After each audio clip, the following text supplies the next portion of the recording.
La conversión de Chiripa. Llovía a cantaros, y un viento furioso, que Chiripa no sabía que se llamaba el austro, barría el mundo, implacable. Despojaba de transeúntes las calles como una carga de caballería, y torciendo los chorros que caían de las nubes, los convertía en látigos que azotaban oblicuos. Ni en los porches ni en los portales valía guarecerse, porque el viento y el agua los invadían.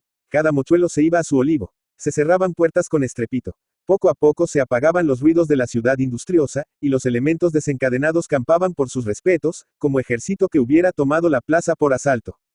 Chiripa, a quien había sorprendido la tormenta en el gran parque, tendido en un banco de madera, se había refugiado primero bajo la copa de un castaño de Indias, y en efecto, se había mojado ya las 2 veces de que habla el refrán. Después había subido a la plataforma del kiosco de la música, pero bien pronto le arrojó de allí a latigazo limpio el agua pérfida que se agachaba para azotarle de lado, con las frías punzadas de sus culebras cristalinas.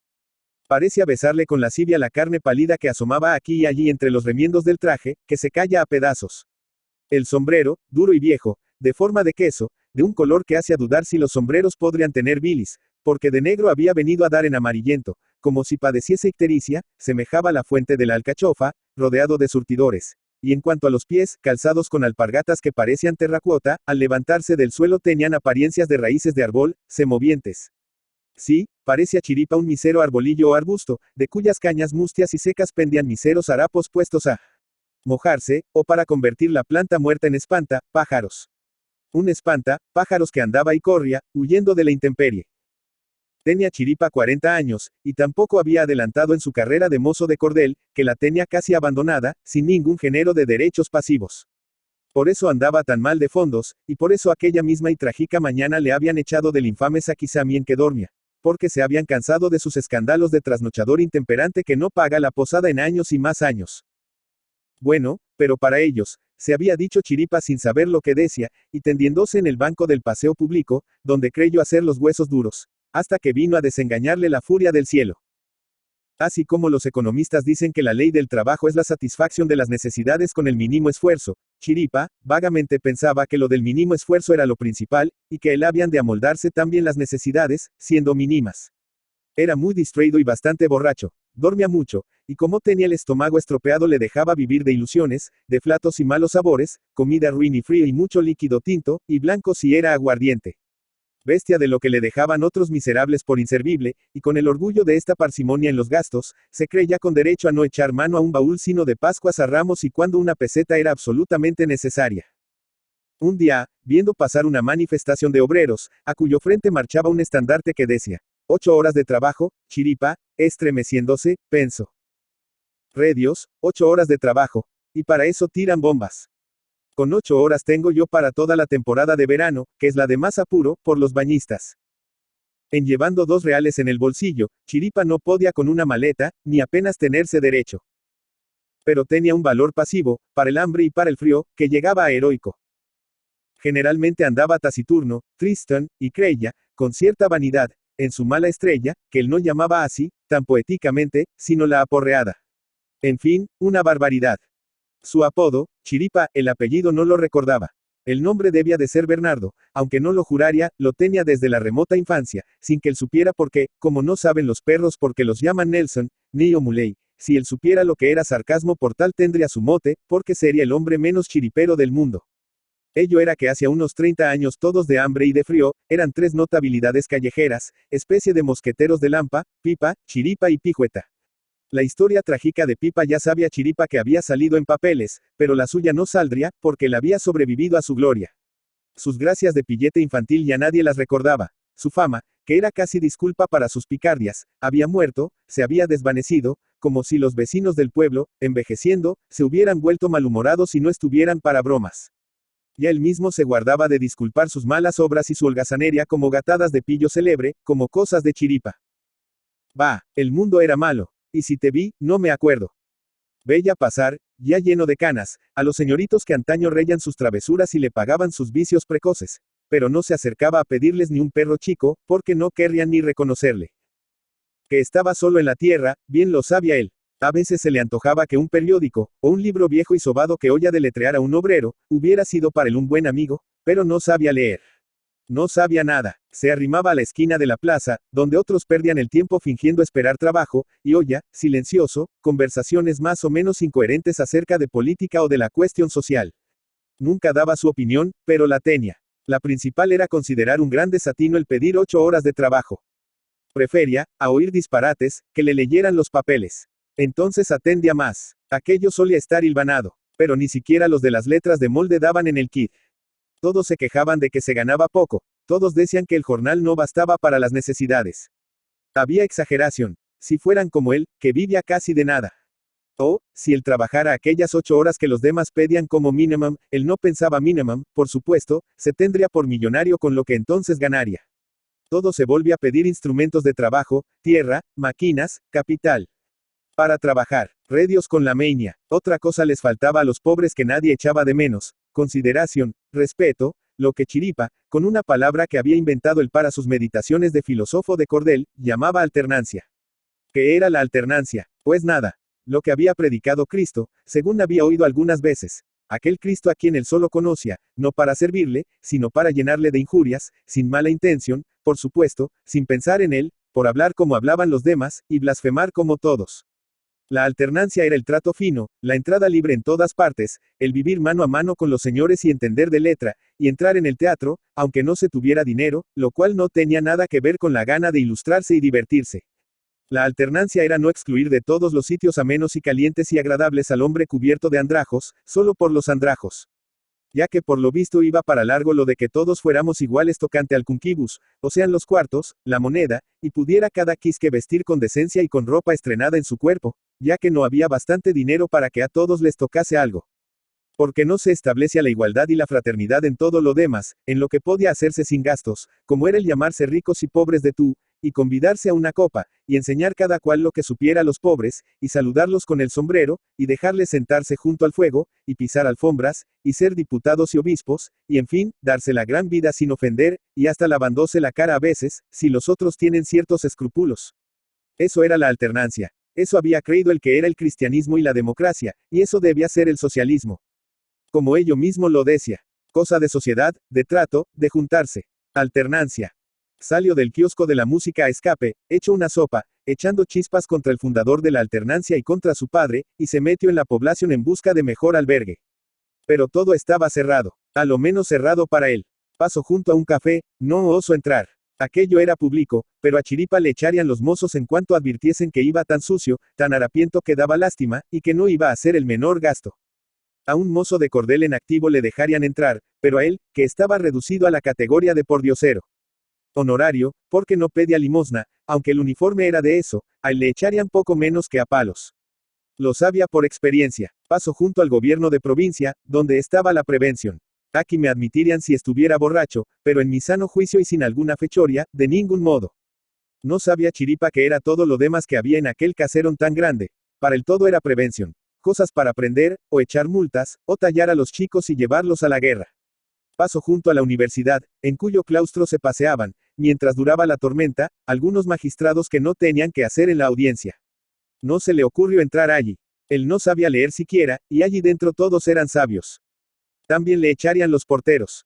Paso junto a la audiencia. Pero no era hora de oír a los testigos falsos, única misión decorosa que Chiripa podría llevar allí, pues la de acusado no lo era. Como testigo falso, sin darse cuenta de su delito, había jurado allí varias veces decir la verdad. Y en efecto, siempre había dicho la verdad. De lo que le habían mandado decir. Vagamente se daba cuenta de que aquello estaba mal hecho, pero era por unos motivos tan complicados.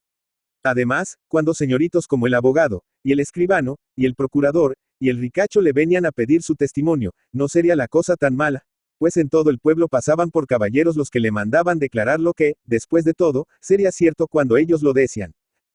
Paso junto a la biblioteca. También era pública, pero no para los pobres de solemnidad, como él lo parecía. El instinto le decía que de aquel salón tan caliente, gracias a 2 chimeneas que se veían desde la calle, le echarían también. Temerían que fuese a robar libros. Paso por el banco, por el cuartel, por el teatro, por el hospital. Todo lo mismo, para el cerrado.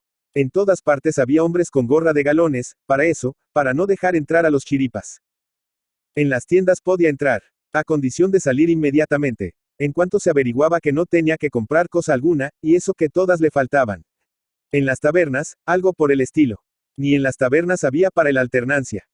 Y, a todo esto, el cielo desplomándose en chubascos, y el temblando de frío. Calado hasta los huesos, solo Chiripa corría por las calles, como perseguido por el agua y el viento. Llegó junto a una iglesia. Estaba abierta. Entró, anduvo hasta el altar mayor sin que nadie le diera nada. Un sacristán o cosa así cruzó a su lado la nave y le miró sin extrañar su presencia, sin recelo, como a uno de tantos fieles. Allí cerca, junto al púlpito de la epístola, vio Chiripa otro pordiosero, de rodillas, abismado en la oración.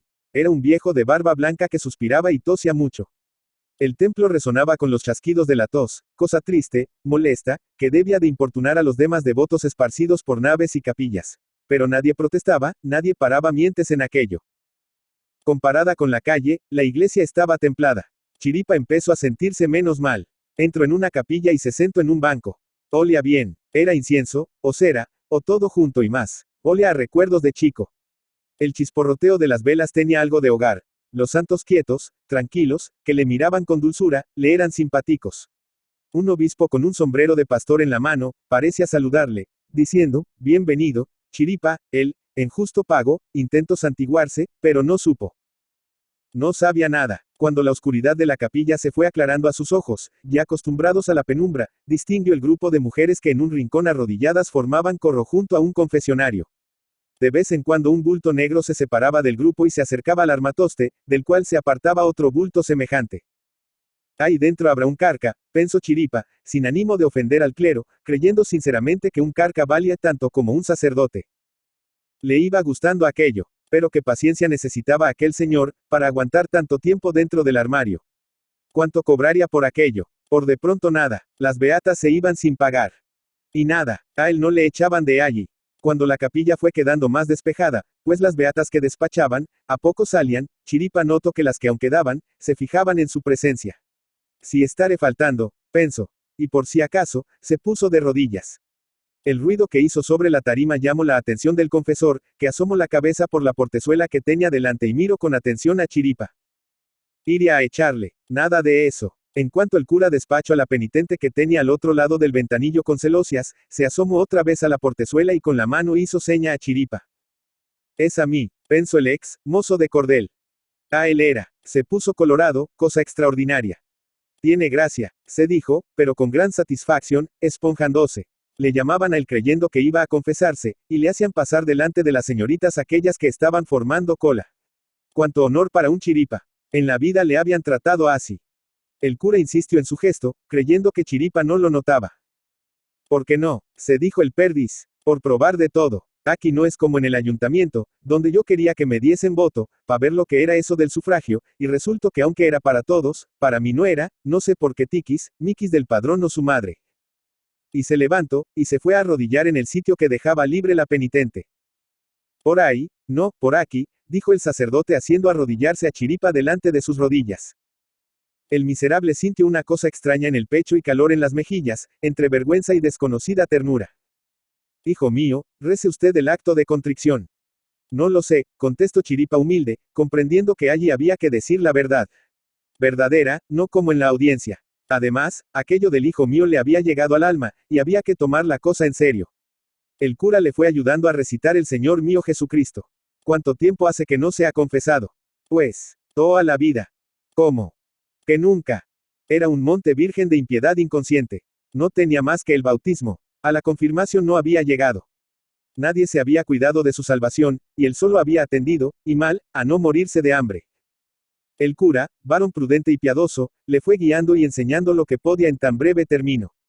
Chiripa no resultaba un gran pecador más que desde el punto de vista de los pecados de omisión. Fuera de eso, lo peor que tenía eran unas cuantas borracheras empalmadas, y la pícara blasfemia, tan brutal como falta de intención limpia. Pero si jamás había confesado sus culpas, penitencia no le había faltado. Había ayunado bastante, y el frío y el agua y la dureza del santo suelo habían mortificado sus carnes no poco. En esta parte era recluta disponible para la vida del yermo, tenía cuerpo de anacoreta.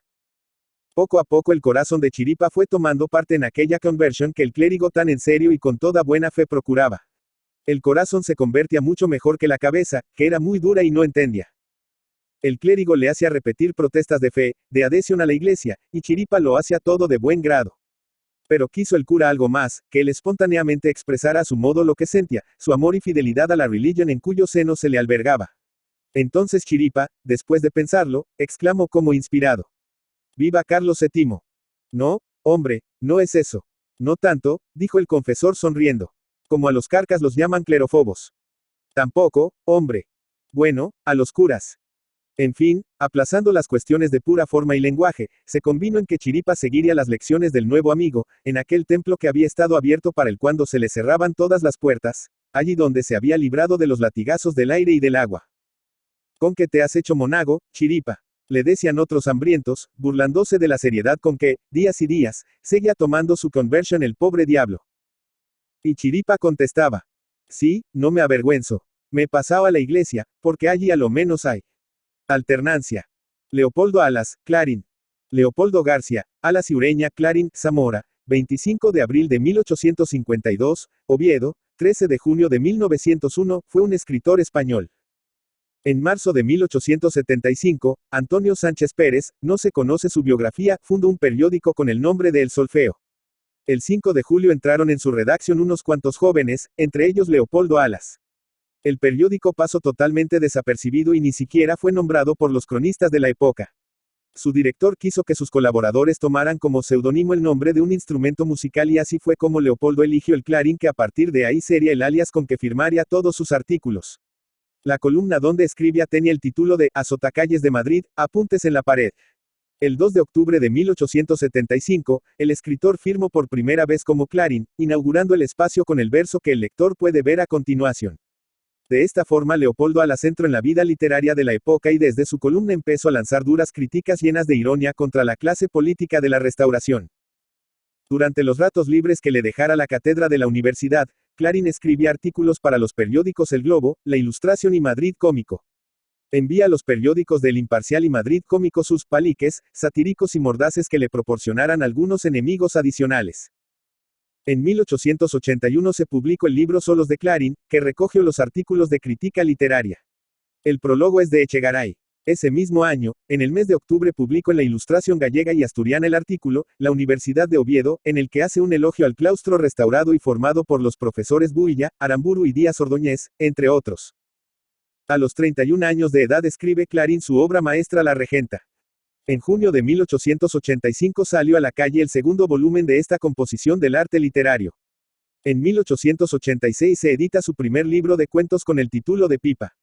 En 1889 termina un ensayo biográfico sobre Galdós, dentro de una serie titulada Celebridades Españolas Contemporáneas.